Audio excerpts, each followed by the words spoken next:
Welcome to the Pederscope.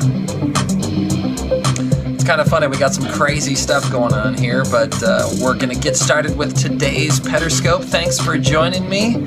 Stephanie has joined me. Thank you, Stephanie, for joining the Pederscope, and thanks for the love there. I have to say, Stephanie is one of my regular watchers here on the Pederscope, and so thank you for that. Thank you guys for checking in. I am Steve Pederson, and yes, that is the dishwasher going on in the background, so sorry about the extra noise. I started it an hour ago thinking that, oh yeah, it'll be done by the time I do the broadcast, so sorry, it's got just a couple of minutes left on it, so I'll be competing with the dishwasher here for just a few moments. But we are talking about keys to being the difference. This is episode 39 entitled Financial Discipline. Yes, all this week on the Pederscope, we are talking about money. It's Money Week on the Pederscope.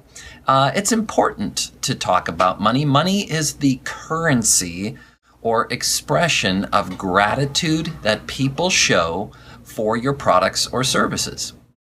Sometimes giving money is the way that people show their love for somebody else.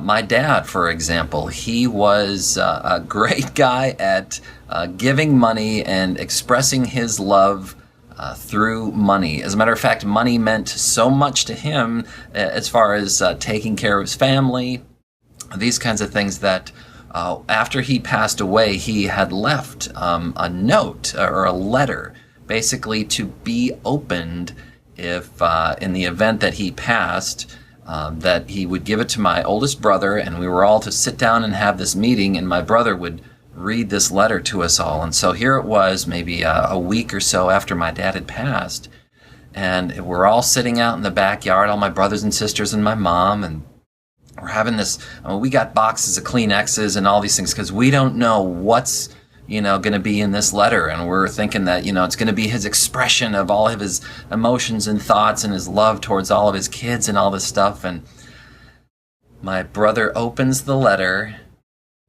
and it's basically a list of all of his bank accounts and how much money was in each bank account. And we're like, that's it? That was it.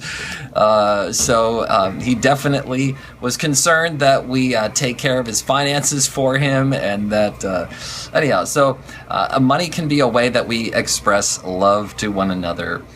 When it comes to money, we talk about things like budgets or tracking our spending, these kinds of things, and these are all great things to do, obviously.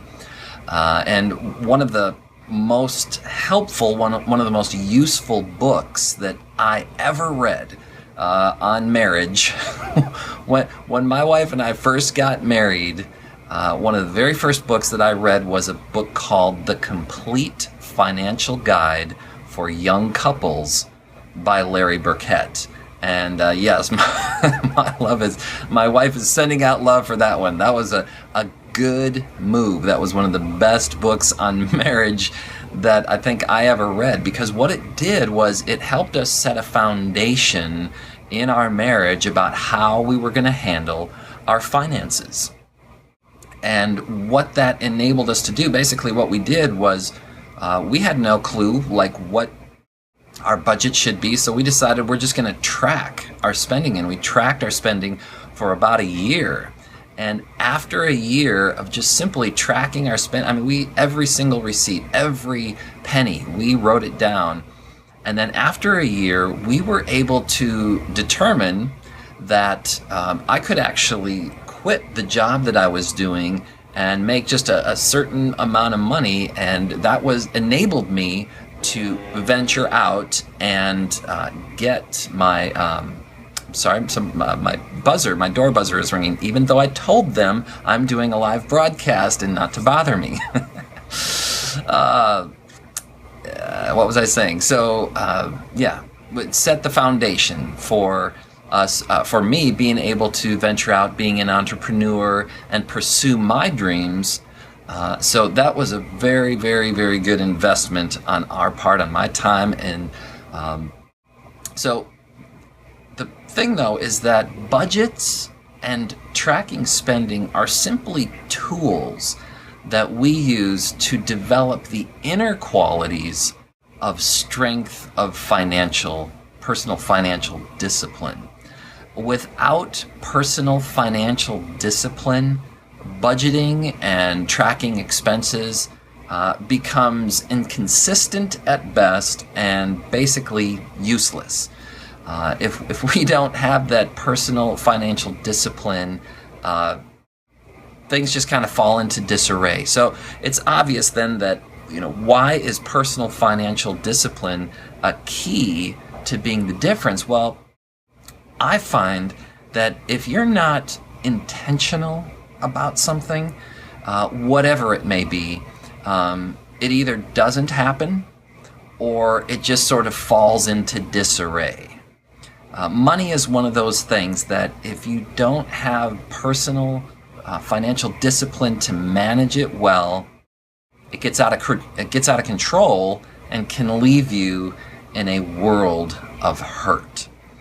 So a key to being the difference: be financially disciplined, use the tools that are at your disposal. There's a bunch of them out there. I'm not going to say, this tool is great and this tool is great, or try this or try that. I'm just going to say, do something. Be intentional about your personal financial discipline. You'll see your life improve dramatically, and you'll see the lives of other people around you improve dramatically as well. I know one of the things that I learned when I went to the Millionaire Mind Intensive, which is now called the Millionaire Mind Experience, one of the things that they did was bring out this jar idea where you put certain amounts of money into jars.